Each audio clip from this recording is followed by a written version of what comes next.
శ్రీ సచ్చిదానంద సద్గురు సాయినాథ్ మహారాజ్‌కి జై. శ్రీ సాయి సచరిత 756వ పేజీలోని 51వ అధ్యాయం 59వ నుంచి ఈరోజు చదువుతున్నాము. మాధవరావును పిలిచి మిరికరింటి కాకాసాహెబ్ దీక్షిత్ వచ్చాడు. నీవు అక్కడికి వెళ్ళు, బాపా లీలను చూడు.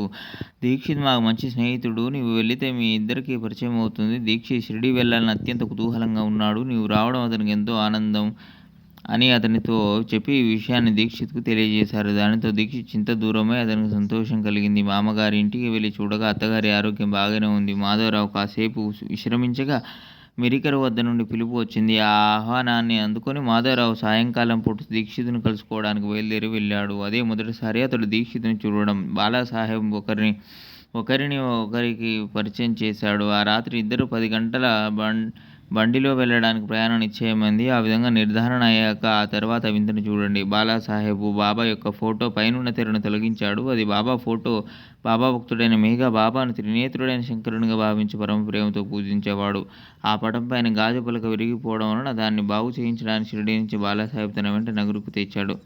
బాగుపరిచాక ఆ ఫోటో దీక్షితుని కోసం ఎదురు చూస్తున్నట్లుగా మిరికరి ఇంట్లోని హాల్లో బట్టతో కప్పబడి ఉంది. అశ్వ ప్రదర్శన సమాప్తి అయ్యాక బాలాసాహెబ్ తిరిగి వెళ్ళడానికి ఇంకా వ్యవధి ఉండడం వలన ఆ ఫోటోను షిరిడీకి తీసుకుని వెళ్ళే బాధ్యతను మాధవరావుకు అప్పచెప్పాడు. బాబా ఫోటో పైన తెరను తొలగించి మాధవరావుకు ఇచ్చి దీన్ని తీసుకొని సుఖంగా షిరిడీ వెళ్ళమని అతనికి చెప్పాడు. సర్వాంగ మనోహరంగా ఉన్న ఆ పటంపై ప్రథమ దృష్టి పడగానే దీక్షిత్ నమస్కరించి ఆనందంగా అవలోకించాడు.